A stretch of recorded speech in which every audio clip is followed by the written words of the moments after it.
하나님의 크신 은혜가 여러분과 함께 하기를 바랍니다. 우리 한번 좌우의 인사 한번 해보겠습니다. 앞에서 보니까 되게 얼굴이 굳어 있어가지고 제가 설교를 못할 것 같습니다. 그러니까 옆에서 좀 밝게 웃으면서 한번 좌우의 인사하겠습니다. 주님의 이름으로 사랑합니다. 주님의 이름으로 축복합니다. 얼굴을 밝게 웃으셔야 좋습니다. 계속 안 오시면 제가 우리 강경윤 장로님 앞에다 모셔서 싱글벙글을 한번 부르게 하든지 그런 수를 써야 합니다. 하나님의 전에 오르면서 우리가 마음의 기쁨을 가지고 올라오는 것을 자꾸 연습해야 하고요. 대개 보니까 교회에서 선포되는 설교가 사람을 심각하게 만듭니다.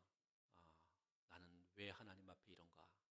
나는 하나님 앞에 바르게 서야지. 이러면서 점점 심각하게 만듭니다. 그런데 하나님께서 우리가 심각한 존재가 되기를 원하시는 것 같지는 않습니다. 하나님은 우리가 좀 철없어도 밝고 즐겁게 신나게 살기를 원하실 것 같습니다.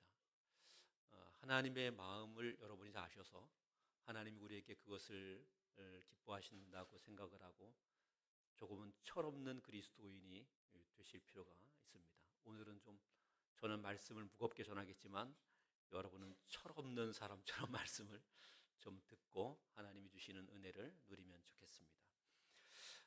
하나님께서는 그의 백성된 우리들이 하나님을 믿으면서 살기를 원하십니다. 늘 하는 말씀이죠. 하나님을 믿으며 살기를 원하십니다. 그런데 참 신기하게 우리는 하나님을 잘 믿지 않습니다.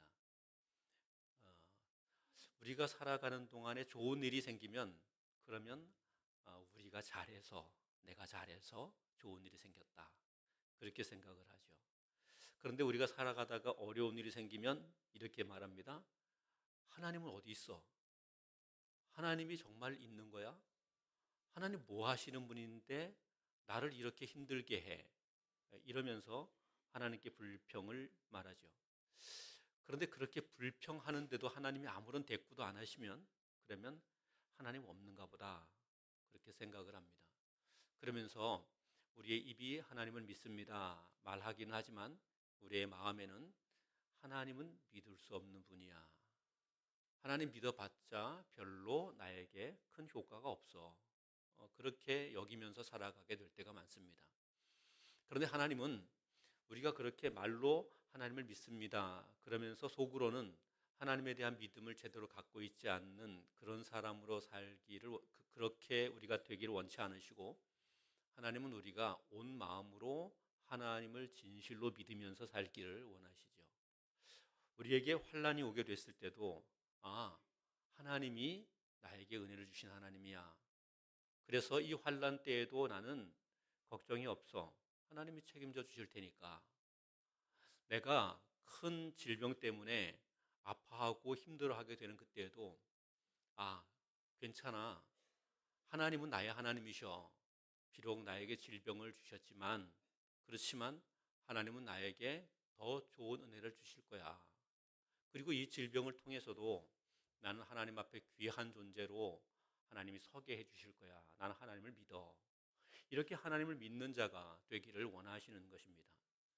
이렇게 하나님을 믿으며 살아가는 사람에게는 놀랍게도 그 믿음대로 되는 복이 있습니다. 그래서 우리는 그 믿음대로 되는 복을 누리고 경험하고 간증하고 감사하고 그렇게 사는 사람들이 되어야 합니다. 저는 우리 교회 모든 성도들이 하나님께서 우리에게 바라시는 대로 어떤 순간에도 하나님을 믿고 그 하나님을 믿음으로 믿음대로 되는 큰 능력을 체험하게 되기를 우리 주님의 이름으로 축원합니다.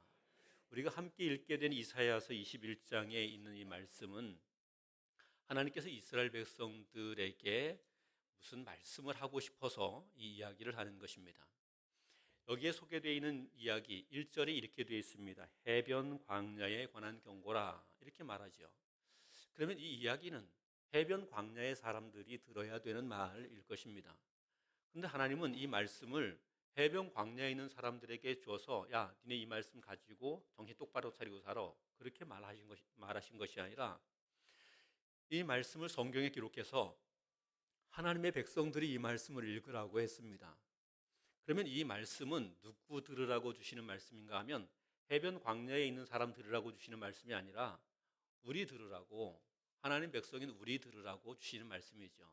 그래서 해변 광야에 관한 경고다 하는 이 이야기를 우리가 듣기 이해하기 쉽게 다시 한번 의미를 따라서 재해석해 보면 해변 광야에 있는 이야기를 통해서 너희가 경계를 삼아야 된다, 이러면서 하나님이 우리에게 주시는 말씀이죠. 그런데 여기에 소개되어 있는 이 해변 광야, 도대체 여기가 어딘가? 성경을 잘 찾아보면 어딘가 하면서 이 어딘가 하는 데를 알 수 있습니다.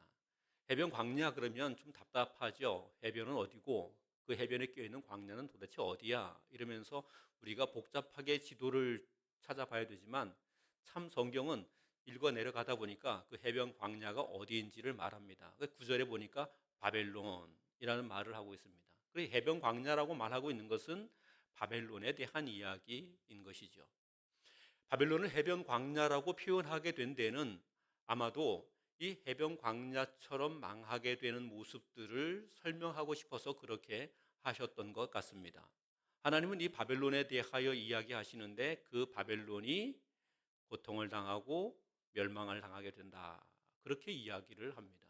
아니, 바벨론이 망하든지 말든지 그게 무슨 상관이야? 이렇게 생각할 수 있죠.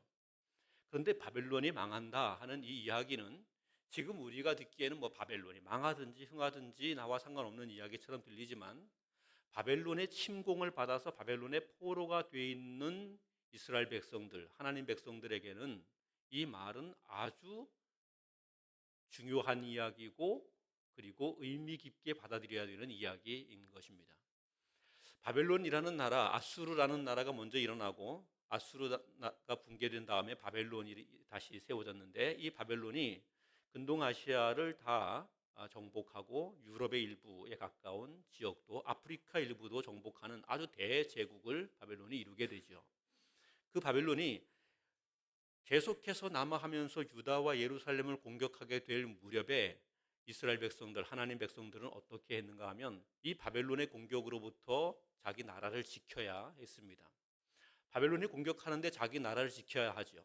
그런데 유다의 이 작은 나라가 거대한 바벨론을 상대로 어떻게 이기겠습니까? 그래서 이것을 지키려고 하면 내 혼자 힘으로, 나 혼자의 힘으로 안 되니까 주변의 나라의 도움을 받아야 되겠죠. 그래서 그 당시에 가장 강력한 힘을 갖고 있던 나라 중에 하나가 애굽이라는 나라였습니다. 그래서 유다의 많은 사람들은 애굽과 동맹을 맺고 애굽과 친애굽 전선을 구축하고 바벨론을 물리치려고 그렇게 했습니다. 유다의 백성들, 이스라엘 백성들은 애굽을 의지해서 바벨론을 물리치려고 했죠. 하나님은 이런 하나님 백성들에게 이렇게 말합니다. 너희의 하나님은 나지 애굽이 아니야. 그러니 도움을 구하려고 애굽으로 가지 말어. 하나님이 그렇게 말씀하셨습니다. 너희의 하나님은 내가 너희 하나님이지 애굽이 너희 하나님이 아니야. 내가 너희를 도울 수 있는 너희의 구원자이지 애굽이 너희의 구원자가 아니야. 그러니 너희는 하나님을 찾아야지 왜 애굽을 찾아? 애굽의 도움을 구하러 가지 말아라. 애굽은 도울 힘이 없는 나라이다. 그러면서 하나님 말씀하셨습니다. 그러나 이 유다의 백성들이 그 하나님 말씀을 안 믿었습니다.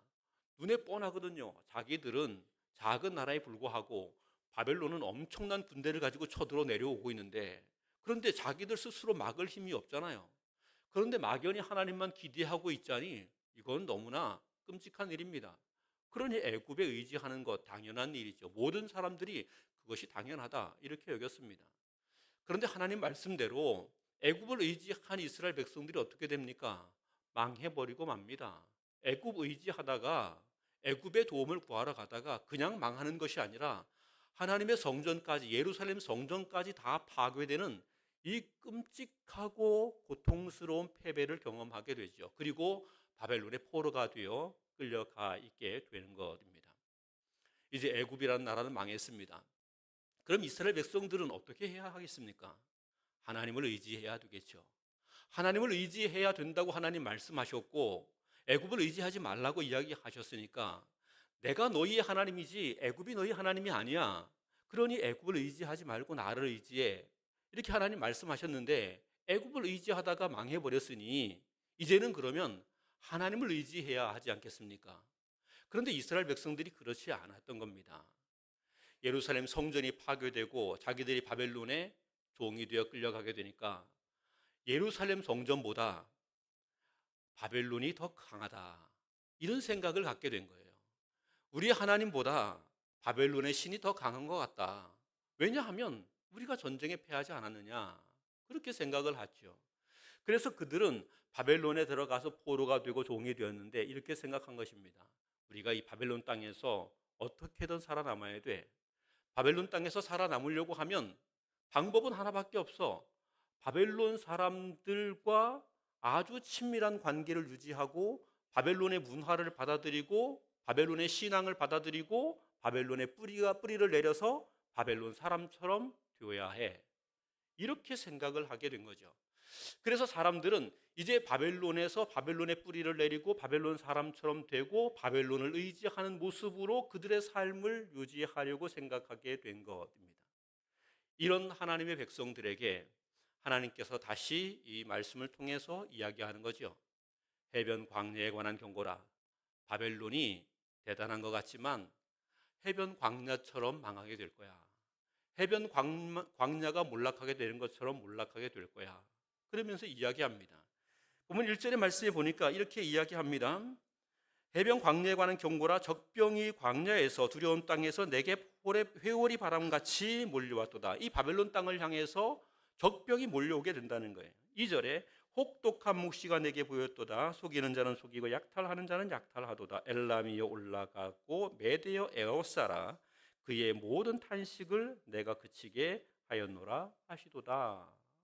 여기 소개된 말씀을 보니까 혹독한 묵시가 이사야 선지자의 눈에 보였습니다. 그런데 그 묵시의 내용 가운데 소개된 것이 바벨론 땅에 속임과 약탈이 있게 되는데 엘람 사람들이 올라오고 메대 사람들이 올라와서 바벨론을 진멸하게 된다. 그렇게 말씀하고 있는 거죠. 바벨론을 진멸하게 된다. 강하고 견고한 나라입니다. 이 바벨론이라는 나라는 아주 중앙 집권적인 강력한 왕권에 의해서 통치되고 있는 그런 나라였습니다. 역사에서 한 나라가 얼마나 강력한 힘을 갖고 있는가의 모습을 보면 그 모습에 어떤 제도를 갖고 있느냐를 보면 알 수 있습니다. 우리나라 고려 왕조가 세워지게 됐을 때에 고려 왕조는 왕이 세워지고 각 지방의 호족들이 각 지방을 다스립니다. 그리고 각 지방의 호족들이 함부로 하지 못하도록 그 호족의 자녀들을 중앙으로 관료로 끌어오게 되죠. 그래서 왕권을 중심으로 해서 나라를 통치합니다. 이렇게 지방 호족들이 여전히 권리를 갖고 있고 그 권리를 견제하기 위해서 단지 그 지방 호족들의 아들만을 중앙으로 데려가게 되는 이런 정치는 왕권이 그렇게 강력한 통치는 아닙니다. 그런데 왕이 자기의 관료를 각 지역으로 보내서 왕의 명령을 따라 각 지역을 통치하게 되는 것은 왕권이 강력했을 때 가능합니다. 이거 군현제라고 말하는데 이런 군현제가 실현되던 때가 왕권이 강력했을 때만 이런 것들이 가능하다는 것이죠. 그런데 바벨론은 120개의 도로 나누고 그 120개의 도에 느부갓네살 왕이 자기 사람들을 관료로 직접 파송하고 그 관료들이 그 지역들을 관장하고 왕의 명령에 복종하게 했습니다. 그나마 그 관료들이 혹시 왕의 명령에 복종하지 않는 일이 있을까 봐 가끔씩 불러다가 군기 잡는 일들을 하게 됐지요. 다니엘서에 보면 그런 일이 나타났는데 두랍평지에 거대한 신상을 만들어 놓고 모든 관료들을 불러다가 그 신상 앞에 절하게 하는 등 이런 모습으로 왕권에 집중되게 했던 것이죠. 그러니까 이 바벨론이라는 나라는 느부갓네살 왕 그리고 이 바벨론의 왕들의 강력한 통치로 온 나라가 일사불란하게 움직이는 그런 나라입니다. 그러니 이런 나라는 어느 누구도 쉽게 공격하거나 무너뜨릴 수 있는 나라가 아닌 것이죠. 그런데 하나님 말씀하십니다. 엘람이 일어났고 그리고 메대가 일어나서 에워싸고 무너뜨리게 된다. 엘람과 메대는 페르시아라고 불리는 나라가 일어나게 되는 지역입니다. 이 이야기는 페르시아가 나중에 일어나서 바벨론을 무너뜨리게 된다는 말씀이죠. 페르시아가 바벨론을 무너뜨리게 될 때에 바벨론이 포로로 잡고 있던, 바벨론에 의해서 억압을 당하게 되는 모든 민족들이 자유를 얻게 되는 일들이 일어난다 하는 사실을 지금 여기에서 말씀하고 있는 것이죠. 하나님은 이 말씀을 지금 선포하시면서 이스라엘 백성들에게, 하나님 백성들에게 이렇게 이야기하는 것입니다. 너희가 바벨론이 강력한 나라를 이루고 있고 그 시스템과 제도가 어느 누구도 감히 허물 수 없을 것처럼 보이게 돼서 너는 거기에 뿌리를 내리고 거기에서 안전하게, 거기서 평화롭게, 거기서 넉넉하게 사는 것을 추구하지만, 그러나 너는 바벨론을 섬기는 나라 백성이어서는 안 되고 너는 하나님의 백성이라는 사실을 기억해야 된다.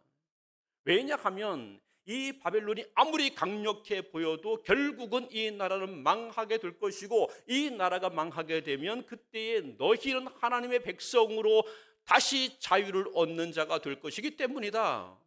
하나님이 그렇게 이야기하시는 것입니다. 하나님은 하나님의 백성들에게 자유를 주시기 위하여, 하나님 백성들을 구속하시기 위하여, 하나님은 하나님 백성들에게 은혜를 베푸시기 위하여 강력한 나라 바벨론을 물리치시는 하나님이 되신다 하는 것을 말씀합니다. 그러니 이 말씀을 통해서 이스라엘 백성들에게 하나님이 이렇게 말하는 거죠. 너희 하나님은 나 여호와야. 바벨론에 기대어 살려고 하지 말어. 바벨론에 의지하여 살려고 하지 말어. 하나님을 경외하고 살아야 돼. 비록 바벨론의 포로가 되어 살아가게 되었다 할지라도, 바벨론 사람들에게 굽실거리며 살 수밖에 없는 환경에 있다 할지라도 너는 하나님의 백성이야. 너는 하나님의 자녀야. 거기서 바벨론 섬기면 안 돼. 바벨론의 뿌리를 내리면 안 돼. 바벨론에 동화되면 안 돼. 너는 하나님의 백성이야. 하나님 백성으로 살아야 돼. 하나님을 섬김으로 살아야 돼. 하나님을 의지함으로 살아야 돼. 바벨론은 망하지만 너는 살 것이기 때문에 그래. 하나님이 그렇게 이야기합니다. 사랑하는 성도 여러분, 우리가 이 하나님 말씀을 들어야 합니다. 지금 우리의 삶에 우리를 옥죄어 오는 수많은 일들이 있습니다. 때로는 가난이 우리를 옥죄어 옵니다. 바벨론이 우리를 가난이라는 것으로 얽어매고 바벨론에 의지하게 하지요. 때로는 우리에게 질병이 찾아와서 우리를 옥죄어 옵니다. 때로는 우리가 만나는 사람들 사이에서 마음 상하는 일들, 원수되는 일들, 이런 일들 때문에 우리가 고통을 당하게 되기도 합니다.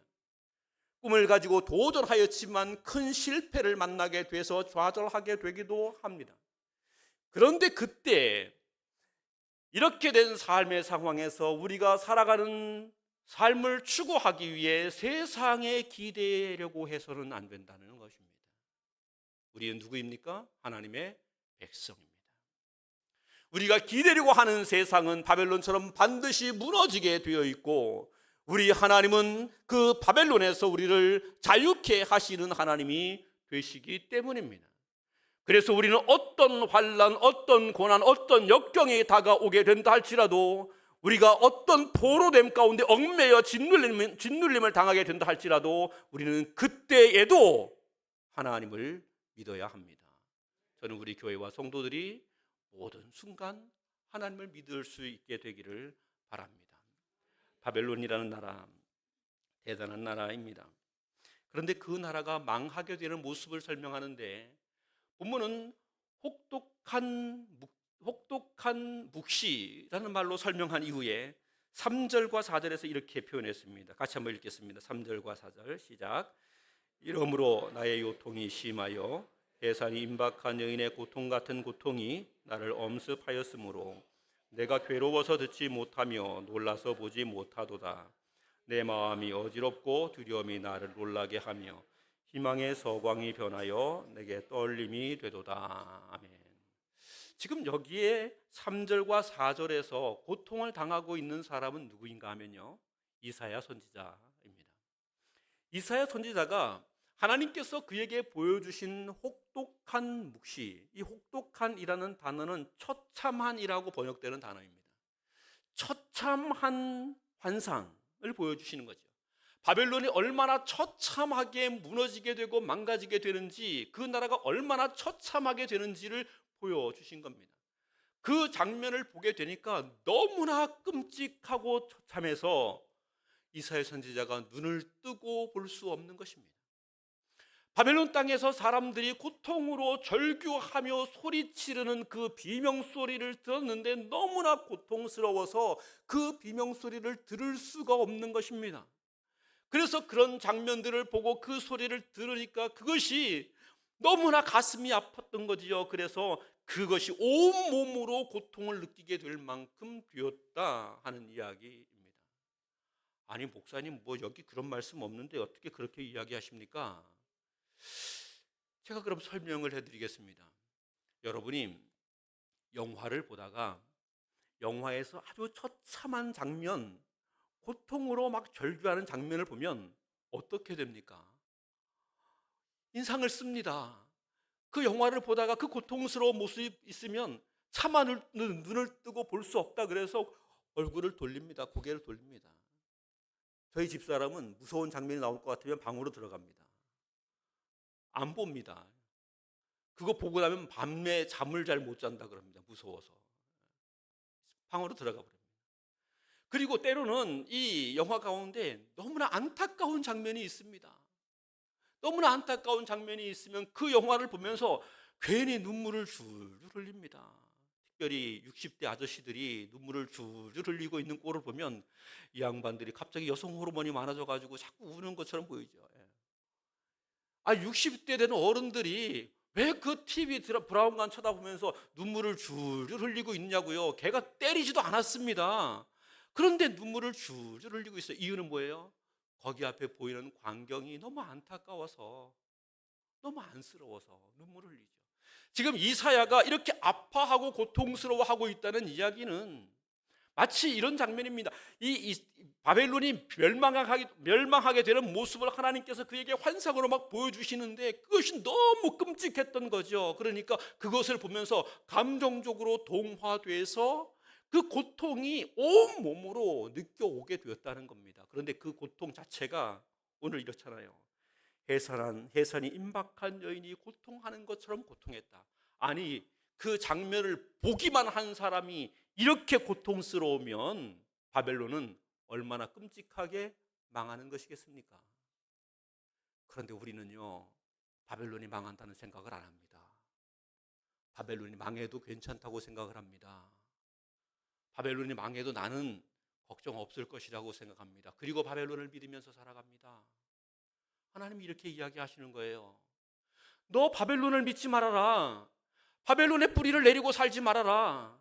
바벨론이 너희에게 뭔가를 줄 것처럼 보이지만 그런데 그 바벨론에 기대어 살게 되다가는 처참하고 끔찍한 결말을 너도 함께 보게 될 것이다.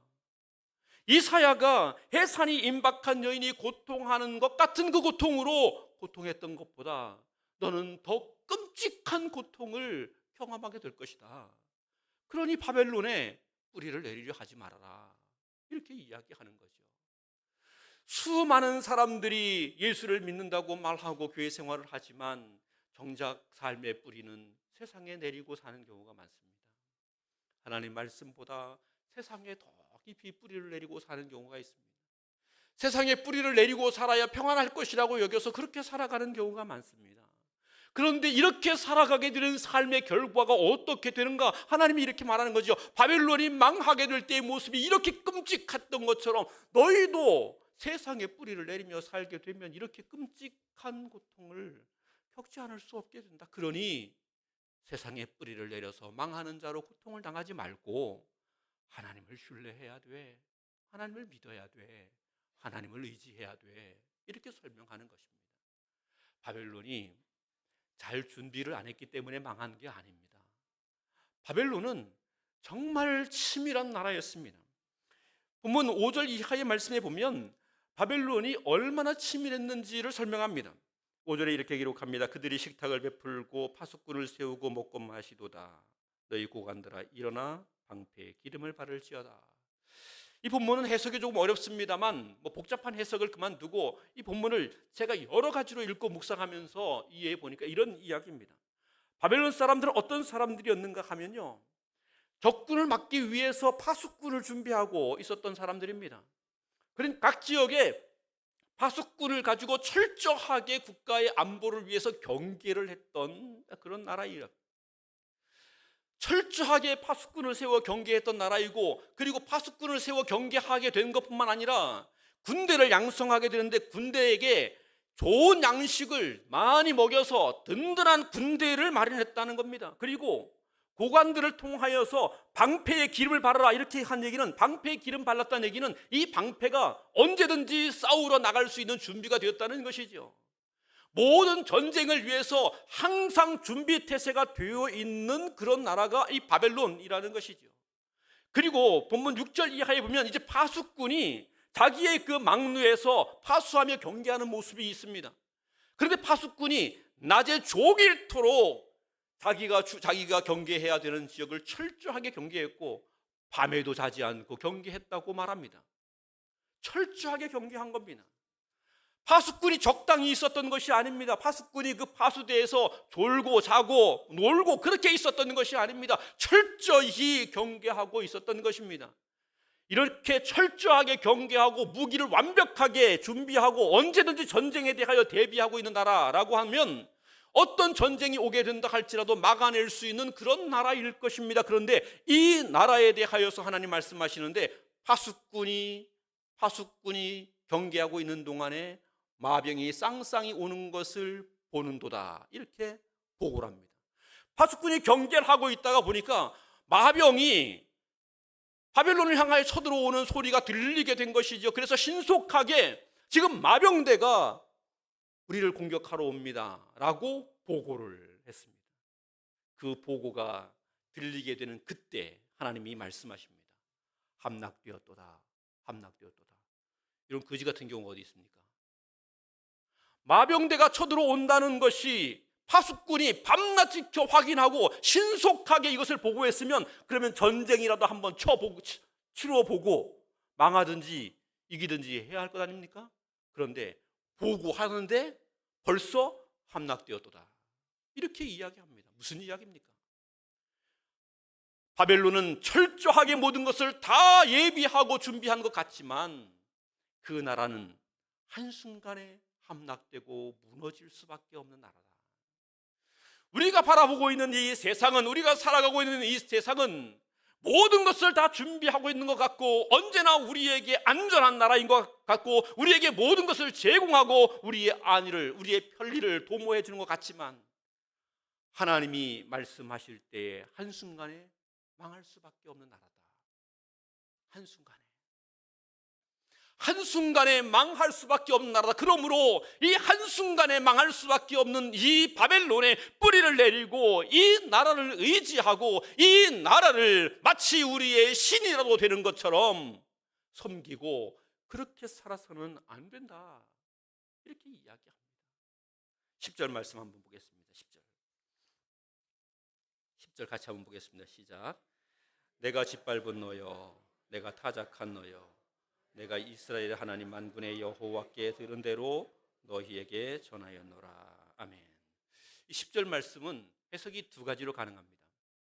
하나는 지금 바벨론이 망하게 되니까 바벨론이 지금 짓밟히게 되고 망하게 됐지, 그래서 하나님께서 너희에게 지금 이 말씀을 한다, 이런 말로 해석이 가능하고, 또 한 측면은 이렇게 해석이 가능합니다. 내가 짓밟은 나라여는 이스라엘 민족이 바벨론에 의해 이미 짓밟혔잖아요. 이스라엘 민족아, 너희가 짓밟혔지. 그리고 너희가 타작마당에서 타작을 당하는 것처럼 그렇게 고통을 당하게 됐지. 그런데 내가 지금 너희에게 전하는데 바벨론이 이렇게 망하게 됐어. 이렇게 이야기하는 것입니다.